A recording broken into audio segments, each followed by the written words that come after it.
El feminismo es un movimiento social que ha evolucionado a lo largo de siglos, años y décadas, impulsando la lucha por la igualdad de género en diversas áreas como la política y la economía y denunciando la violencia contra las mujeres. A lo largo del tiempo, ha abogado por derechos fundamentales como el derecho al voto, la representación política y mejoras en las condiciones laborales, incluyendo aumentos salariales y paridad salarial y espacios para la maternidad.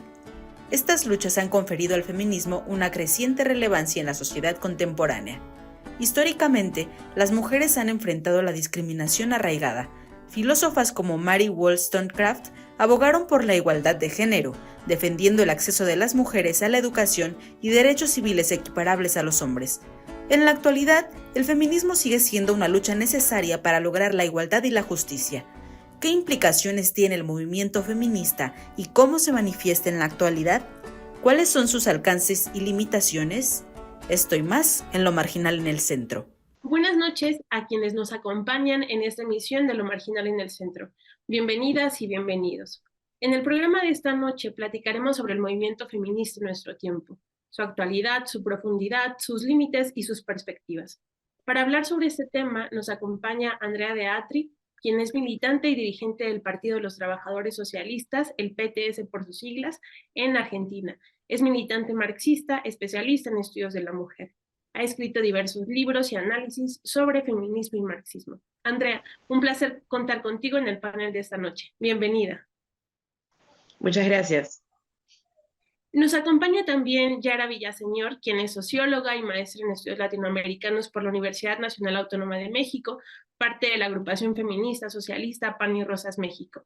Yara, un placer contar nuevamente con tu presencia en Lo Marginal en el Centro. Bienvenida. Gracias, Jenny. Un saludo a todas. Un gusto.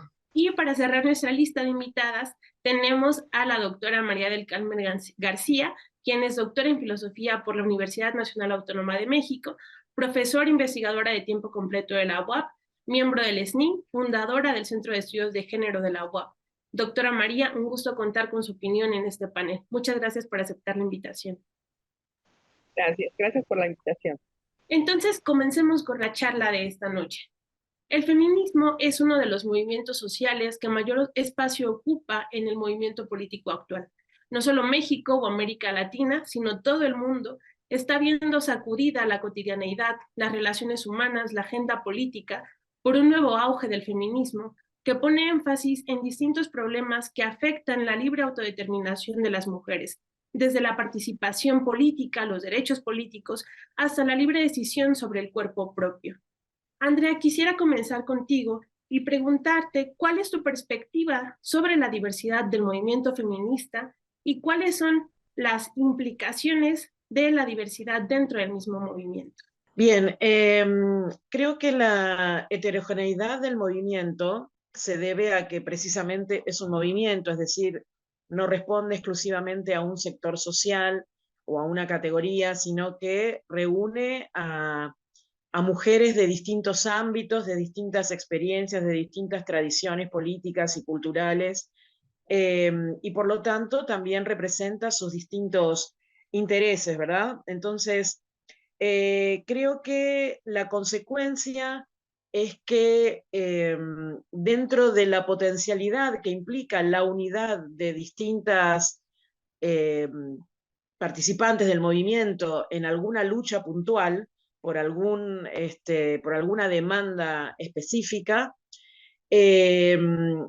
también permite un debate ideológico y político de distintas tendencias al interior del movimiento que, así como lo enriquecen, digamos, también presenta por momentos ciertas dificultades, por supuesto, porque no faltan oportunidades en las cuales hay tendencias antagónicas, intereses contradictorios de distintos sectores al interior del movimiento, que se expresan en luchas políticas, en luchas ideológicas e incluso a veces en debates teóricos bastante, con posiciones bastante enfrentadas, ¿verdad?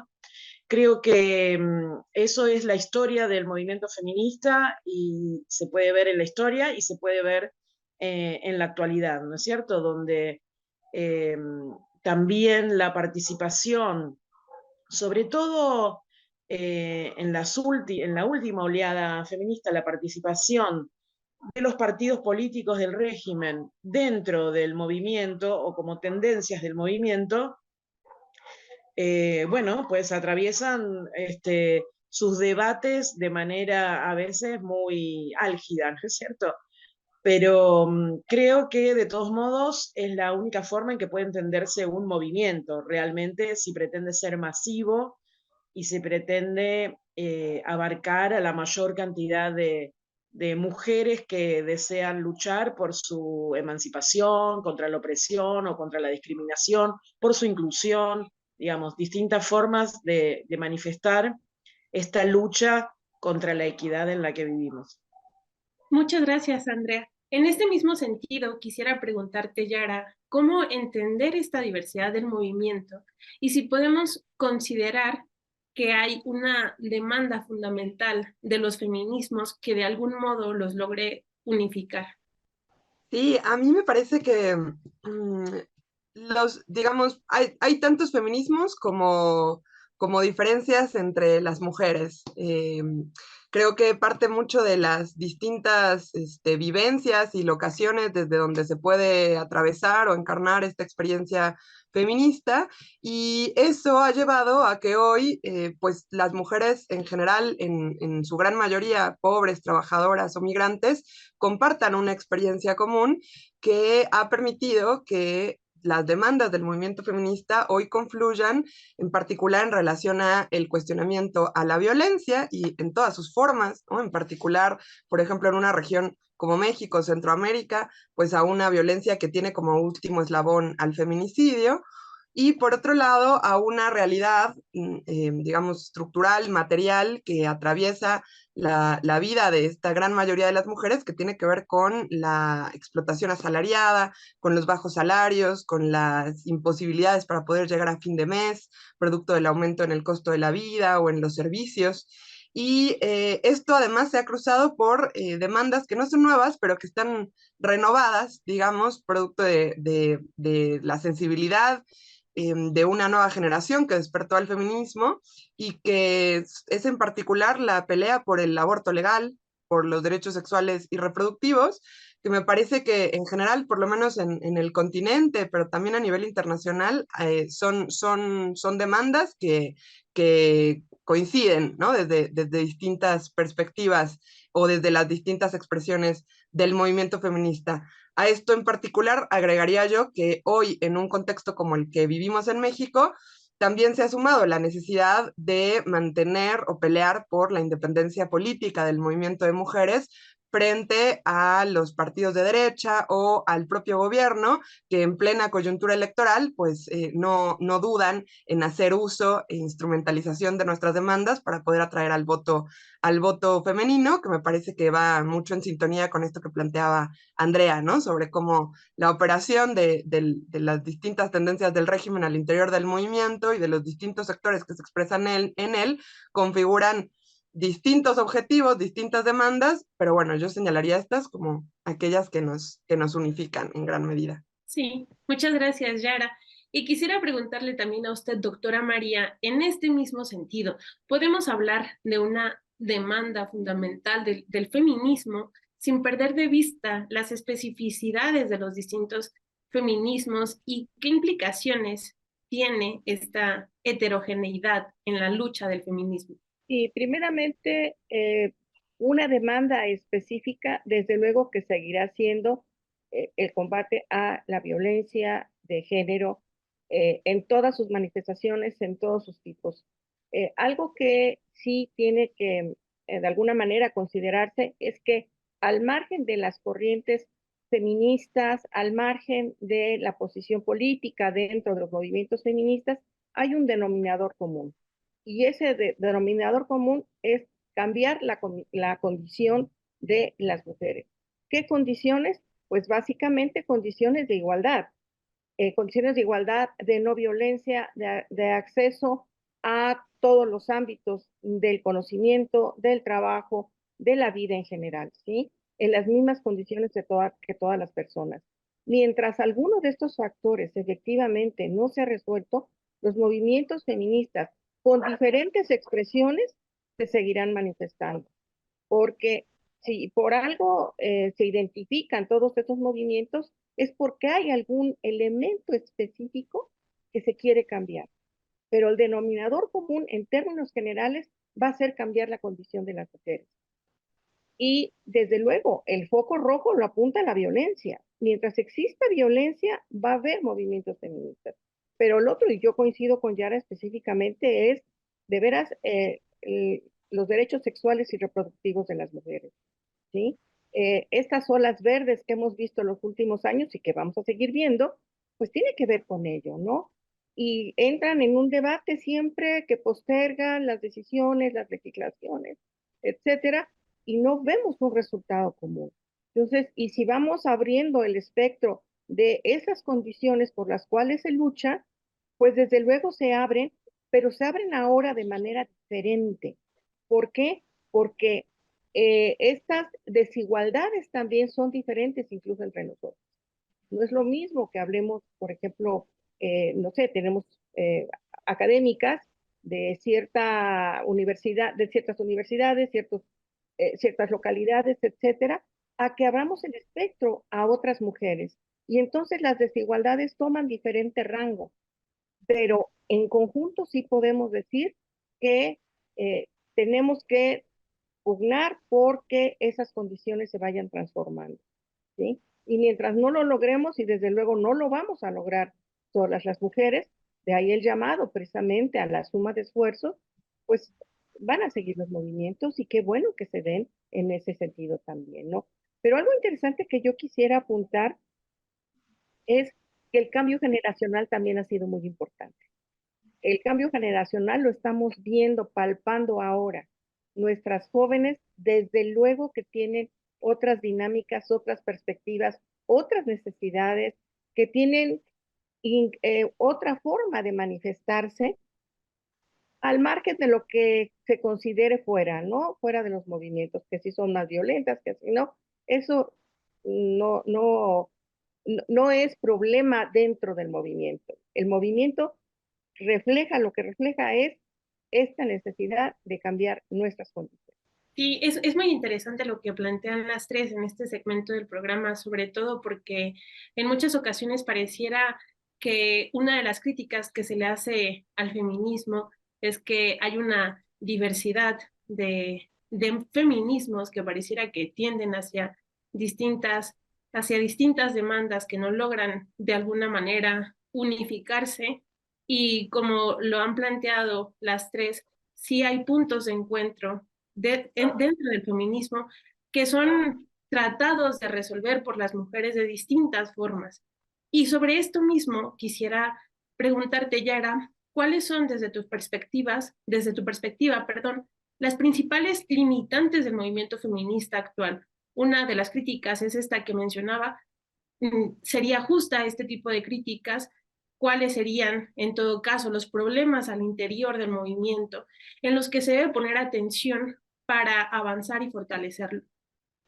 Sí, tendría que empezar por sus alcances, en primer lugar, para poder ver ambas perspectivas, porque me parece que sobre todo en los últimos años hemos visto cómo la masividad del movimiento feminista es un punto a favor.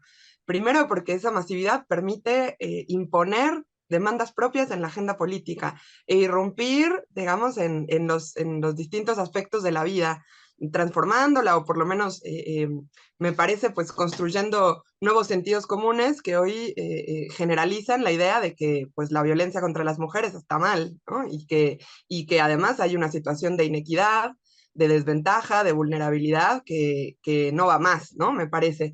Ahora, en ese marco creo que hay que pensar qué efectos ha tenido el movimiento feminista en esta nueva oleada, porque me parece que los últimos años hemos visto distintos procesos de movilización social, ¿no? Incluso de revueltas, por ejemplo, en América Latina, pero también a nivel internacional. Recuerdo escenarios como vimos en Francia, con los chalecos amarillos, con la lucha contra la reforma a las jubilaciones del gobierno de Macron, y estos movimientos fueron antecedidos por el movimiento de mujeres, en cierta medida dando la idea, me parece a mí, de que estaba de nuevo sobre la mesa la necesidad de movilizarse, de tomar las calles, ¿no? De llevar estas demandas de las grandes mayorías de nuevo a las cámaras, a los congresos, a los parlamentos, que a veces discuten pues sin mucha relación con las problemáticas cotidianas, ¿no? de quienes técnicamente deciden que puedan estar ahí esos representantes políticos. Y creo que esto tiene que ver con que también el movimiento feminista genera una enorme empatía, porque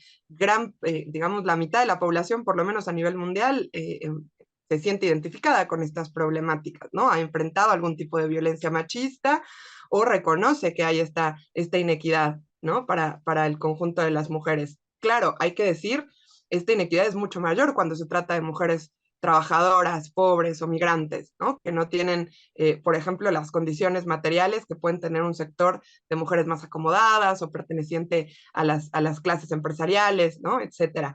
Pero aún así creo que es un enorme aliciente que pueda ser tan amplio y tan democrático. Por otro lado, creo que es precisamente esta una de sus principales contradicciones, porque al ser tan amplio se expresan pues los intereses sociales de distintas capas de la sociedad, y eso lleva a que tengamos que reconocer que si bien todas las mujeres podemos enfrentar o compartir, ¿no? una experiencia común frente a la violencia o entender la necesidad de luchar contra la opresión, pues esta tiene se encarna de forma distinta en función de si somos mujeres que pertenecemos a las clases bajas o a las clases altas.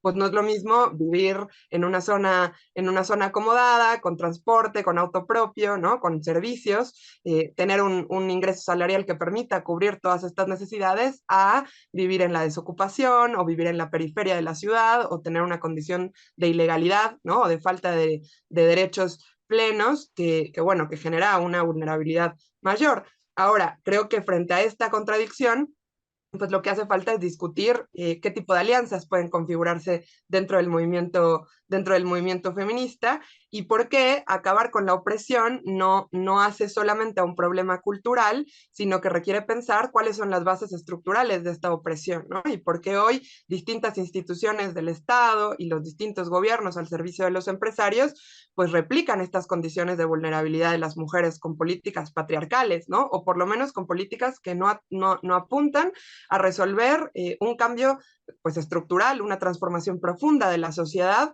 que es una sociedad de clases, que utiliza los prejuicios machistas o patriarcales, el racismo, para poder profundizar las ganancias de los grandes empresarios. Entonces creo que en realidad, para poder superar esta contradicción, el movimiento feminista, si quiere tener una perspectiva que logre, ¿no? cambiar las condiciones de vida de la gran mayoría de las mujeres, tiene que tener una perspectiva amplia que incluya y dialogue con las problemáticas del conjunto de la población, que es nuevamente pues pobre y trabajadora, y tiene que pensar en la necesidad de una estrategia socialista, ¿no? De cuestionar las bases estructurales de la sociedad capitalista hoy, que aprovecha este patriarcado para profundizar su dominación. Sí, muchas gracias, Yara. Este punto que mencionas tú me parece muy interesante, sobre todo como me mencionabas tú anteriormente, en una época, por lo menos en México, de contexto electoral, en el que pareciera que podríamos irnos con la finta de que es suficiente que haya una mujer al frente de un proyecto político, o que aparezca al frente para la foto de un proyecto político, para pensar que ese proyecto político es la solución a las demandas del feminismo. Ahí está la perspectiva crítica, que me parece muy importante retomar de lo que tú decías. Doctora María, y en este mismo sentido, quisiera preguntarle a usted qué formas puede adoptar el movimiento feminista para superar los límites políticos, económicos, teóricos con los que se enfrenta todo el tiempo para que se construya un movimiento cada vez más fuerte y con alcances más amplios, pero también con demandas alcanzadas cada vez más sólidas. Y yo considero que no va a haber una sola forma. ¿Por qué? Porque las mujeres no somos iguales, ¿sí? Y desde esa perspectiva tenemos que vernos en toda esta diversidad que va más allá de nuestra propia condición de mujeres. Tenemos diferentes edades, tenemos diferentes, eh, todo lo que quieras, posicionamiento, desde donde hablemos, vamos a encontrar diferencias, colores de piel, etcétera. Entonces, no va a haber un elemento común, por eso decía, si vamos a encontrar un elemento común, hay un denominador, y ese sería cambiar las condiciones de las mujeres. Todas estas de las que hemos hablado. Ahora, es una ventaja en el sentido de que todas aquellas necesidades que vayan emergiendo, porque, mira, la violencia siempre ha existido, cierto, pero por lo menos mi generación no la sufrió tanto. Nosotras, y hablo de caso particular, mi generación, terminaban las clases a las 10 de la noche y regresábamos a casa en transporte público o como pudiéramos, y no había esa sensación de miedo que hoy las jóvenes tienen. Entonces, su demanda es diferente porque tienen otros contextos, ¿sí? Amén de muchas otras cuestiones que se acentuaron, por ejemplo, con la pandemia. La violencia se exacerbó, los embarazos tempranos subieron, ¿sí? Entonces, la violencia intrafamiliar no dejó tampoco saldo blanco. Todos estos aspectos tiene que cambiar el enfoque con el que vamos a los movimientos. Y esto tiene que darle una riqueza. Además de que empieza a haber nuevas expresiones. Por ejemplo, los performance, que fueron una innovación dentro de los movimientos feministas. Yo, ¿qué pensaría dónde está el reto en este aspecto político que estabas comentando con Yara? Que no basta efectivamente la participación política de las mujeres, porque si solamente consideramos cómo está aumentando la participación política, es un factor cuantitativo. Tenemos más mujeres, pensamos que vamos a cambiar nuestra condición. Si eh, si las mujeres que están participando políticamente, no importa desde qué partido, no importa a qué estrado van, tienen una agenda feminista que defiende, puede cambiar la condición de las mujeres. Si no, solamente va a ser una estrategia de que van mujeres, de que hay más mujeres, pero seguimos reproduciendo desde el discurso las formas de actuación, las estrategias políticas y no vemos que cambien las condiciones de las mujeres. Entonces, ¿basta que estén las mujeres? No, no basta. Si no va una agenda feminista por delante, el sistema patriarcal seguirá con todos los elementos que lo conforman. Entonces, sí, vamos a tener que trabajar en estas necesidades que van emergiendo de los diferentes grupos porque sus rostros son diferentes y tenemos que identificarnos en esa diferencia. No porque sean más jóvenes tienen que excluir a las mayores o nosotras como mayores pensar que porque están jóvenes no han madurado sus necesidades y sus carencias como para hacer una demanda. No, tenemos que vernos entre todas nuestras diferencias para poder seguir en estos movimientos precisamente para lograr los cambios. Entonces, es evidente cómo sí se ha transformado, cómo se ha intensificado el movimiento feminista y tiene que ver con esto que está emergiendo, con una perspectiva distinta que tienen hoy con respecto de la realidad que les circunda. Y eso creo que no lo podemos dejar pasar por alto. Sí, muchas gracias, doctora María. Muchas gracias por esta opinión. Para finalizar el programa, porque no tenemos mucho tiempo, quisiera preguntarle a Andrea por las perspectivas de desarrollo que nota en el movimiento actual latinoamericano que posibiliten el fortalecimiento del movimiento. El caso de Argentina para el feminismo latinoamericano pues es un caso excepcional porque en muchas ocasiones han sido bandera de las luchas feministas y actualmente también se encuentran en una encrucijada política con el ascenso de Milei al poder que muestra ahí perspectivas de lucha muy interesantes que pueden ser realmente punta de enseñanza para el feminismo latinoamericano. Por eso quisiera preguntarle. Bueno, creo que sí, Argentina se ha transformado como en un ejemplo internacional por la lucha que dimos por el derecho al aborto, pero creo que, y también por la lucha contra la violencia y los femicidios, pero creo que también ha dejado una lección todo ese proceso que hoy cobra un sentido excepcional frente al avance de la derecha ultra neoliberal, ultra conservadora y reaccionaria de los libertarios de Javier Milei. En primer lugar, que un feminismo adscripto a un gobierno o que busca la institucionalización y la estatalización del movimiento, verdaderamente se encuentra con límites muy grandes y que provocan crisis a posteriori muy importantes.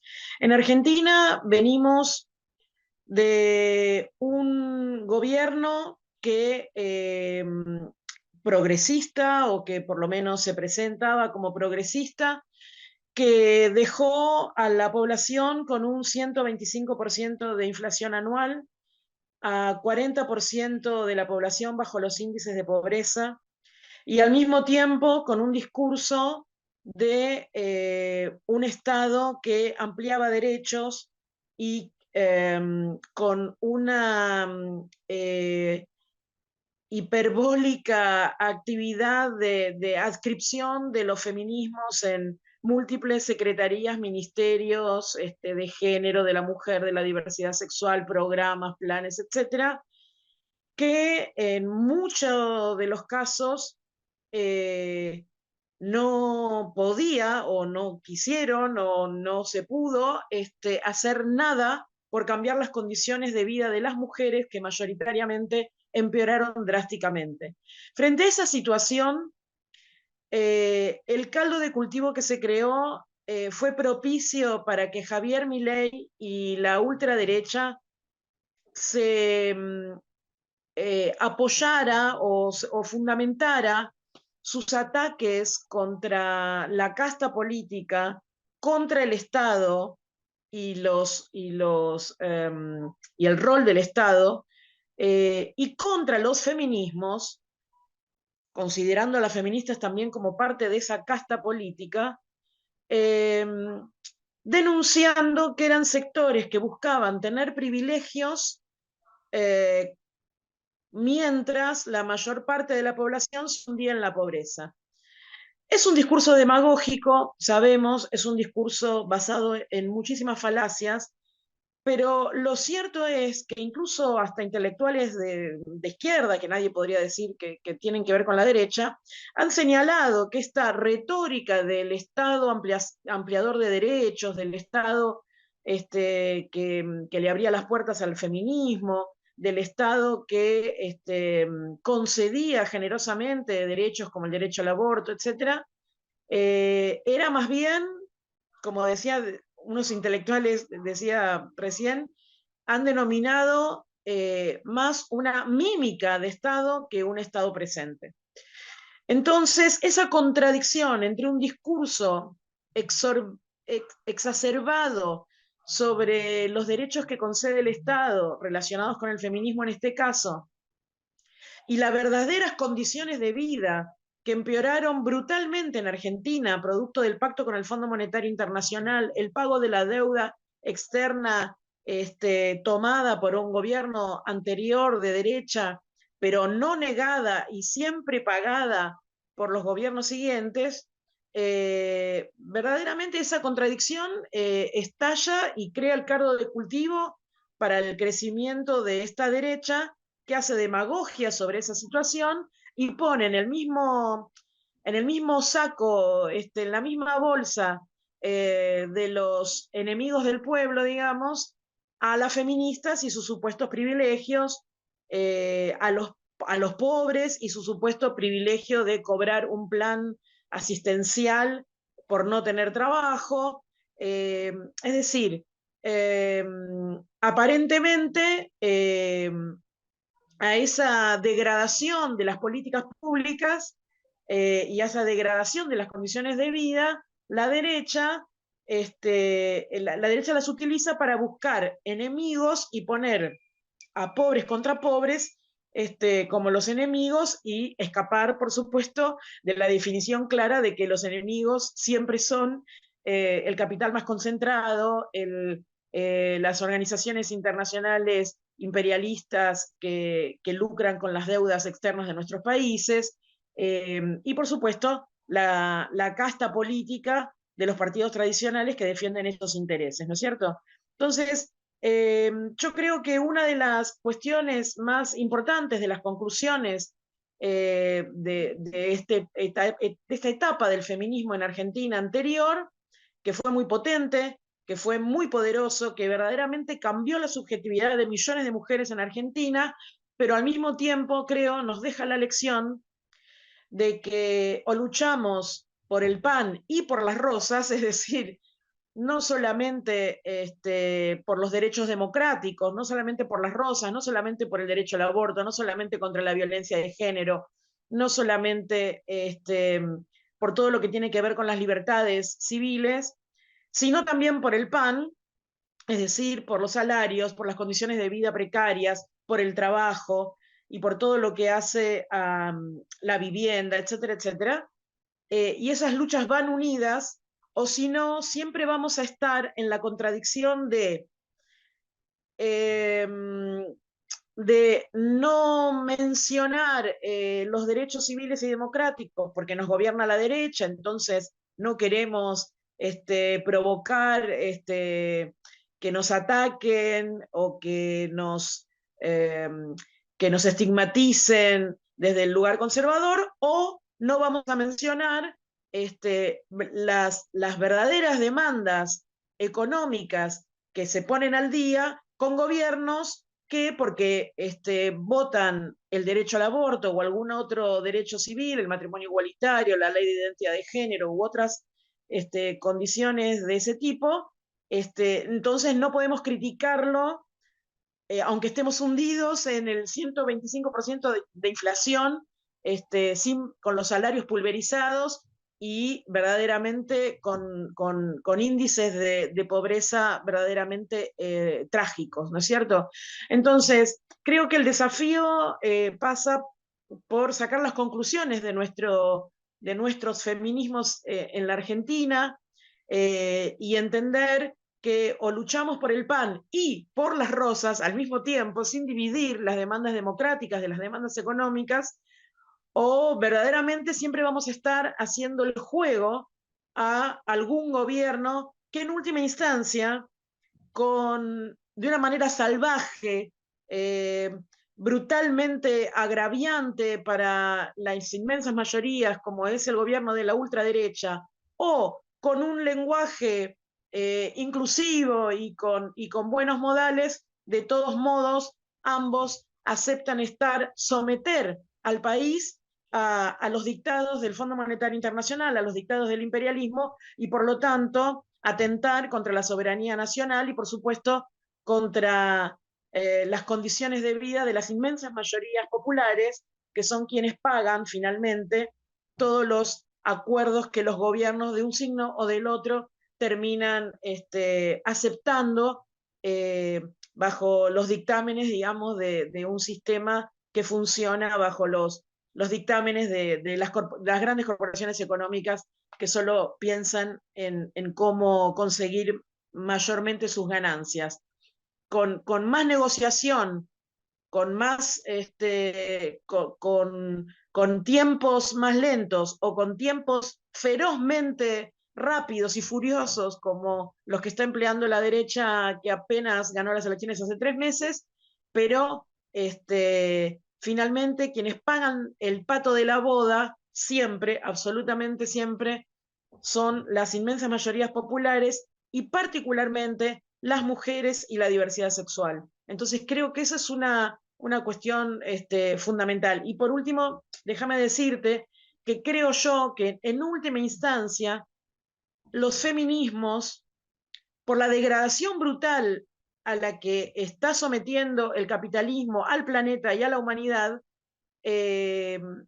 no pueden tener más perspectiva de derechos que un día avanzan y otro día retroceden, que un día se conceden y otro día se quitan, sino que tendríamos que pensar más profundamente si el feminismo no tiene que poner en el centro la discusión fundamental del trabajo de reproducción social que mayoritariamente hacemos gratuitamente las mujeres, eh, y que es una cuestión que, aliada o relacionada con el cuestionamiento de la producción social, que es remunerada, tendría que llevarnos a imaginar verdaderamente un futuro totalmente diferente. ¿Por qué digo esto? Porque con el avance de la tecnología, el desarrollo de las fuerzas productivas en el capitalismo, hoy no es necesario que haya millones de personas que trabajan hasta 14 horas en algunos países, eh, que trabajan en 2 o 3 trabajos para conseguir un mínimo salario, sino que verdaderamente eso existe porque existe la propiedad privada de los grandes medios de producción y la sed de ganancias de los capitalistas. Al nivel del desarrollo de la tecnología actual, podríamos tener jornadas reducidas de trabajo de 6 horas, 5 días, por ejemplo, no sé, por decir una cifra, y verdaderamente contar con más tiempo libre. Y si contáramos con más tiempo libre, también sería posible que imaginemos si es necesario que el trabajo de reproducción social de toda esa fuerza de trabajo que después es asalariada, si es necesario realizarlo en las condiciones en que lo estamos haciendo actualmente, que es con la sobrecarga laboral mayoritariamente de las mujeres y de manera gratuita. Todo ese cambio profundo de cómo funciona el sistema capitalista hoy nos permitiría también pensar si la producción necesariamente tiene que estar atada a la depredación del planeta o si verdaderamente podemos encontrar otras formas para el trabajo de la reproducción social y de cuidados a la que se hace actualmente, otra forma de producción social y otra forma que no deprede la naturaleza como hacen los grandes capitalistas. Creo que este es el nudo más importante desde la última década y media, podríamos decir, o las últimas 2 décadas, desde que se inició la crisis capitalista mundial en el 2008, que no encuentra resolución aún hoy y que lo único que nos depara es guerras como la que estamos viviendo en Europa, nos depara pobreza inaudita para el nivel de riqueza de la producción social que tiene la capacidad de la humanidad de desarrollar actualmente, y que nos depara solamente más degradación y expoliación de los bienes comunes. Entonces creo que eso es un gran tema que los feminismos, ya casi promediando las primeras 3 décadas del siglo XXI, tendríamos que poner como una agenda verdaderamente para pensar en el futuro. Sí, muchas gracias, Andrea. Para finalizar, solamente preguntarle a María o a Yara si quisieran agregar algún punto que les parezca interesante o importante mencionar antes de irnos. Sí, doctora María. Sí, solamente una medida preventiva precisamente de generación de violencia. Si vamos a participar en las manifestaciones del 8 de marzo, generar antes nuestras propias redes de apoyo, sobre todo si nos van a acompañar menores de edad. Estas redes de apoyo es para que nos pues, vayamos de una u otra manera conectadas todas y en la misma dinámica. No importa cuál sea la demanda específica, creo que estas redes de apoyo son muy necesarias para las marchas. Sí, muchas gracias por la recomendación. Sin duda vale la pena tenerla presente, sobre todo por la forma en la que se han dado pues las represiones en las manifestaciones feministas. Así es. Yara, ¿quisieras agregar algo? Sí, muy breve, solo que dialogando un poco con lo que desarrollaba Andrea, que me parece buenísimo, como para perspectiva de por qué presente y futuro luchamos, creo que cualquier feminismo que busque no solo la emancipación de las mujeres, sino del conjunto de la humanidad, hoy tiene que tener presente que este 8 de marzo también nos movilizamos contra el genocidio en Palestina y contra esta política, pues básicamente de aniquilar, de exterminar a todo un pueblo por parte de distintos gobiernos imperialistas que apoyan a Israel como parte de la necesidad de construir un feminismo antiimperialista, internacionalista, como se ha caracterizado nuestro movimiento. Y bueno, en el marco de esto, pues recordar que nos movilizamos también contra la precarización y por el trabajo digno, por Ni Una Menos, por el fin de las violencias y por un movimiento de mujeres independiente del gobierno y la derecha, por lo menos aquí en México, ¿no? En la Ciudad de México, pero también en las convocatorias que hay a nivel nacional y donde esperamos contar con todas y todos ustedes para seguir fortaleciendo la lucha contra la opresión y contra la explotación. Pues bueno, eso la verdad creo que no podríamos cerrar el programa de mejor manera que con las reflexiones que ustedes han hecho. Agradezco mucho a la doctora María, a Yara, a Andrea por sus participaciones, por esta visión de un feminismo amplio, de un feminismo con conciencia de clase, de un feminismo internacionalista que tenga siempre presente la diversidad de las demandas que no solamente implican a las mujeres, aunque ciertamente somos un grupo bastante olvidado por el capitalismo, sino que implican a otros pueblos y a otros sectores. Les agradezco nuevamente muchísimo su participación y también agradezco a quien nos acompañó en esta edición de Lo Marginal en el Centro. Muchas gracias y que tengan buena noche. Hasta luego.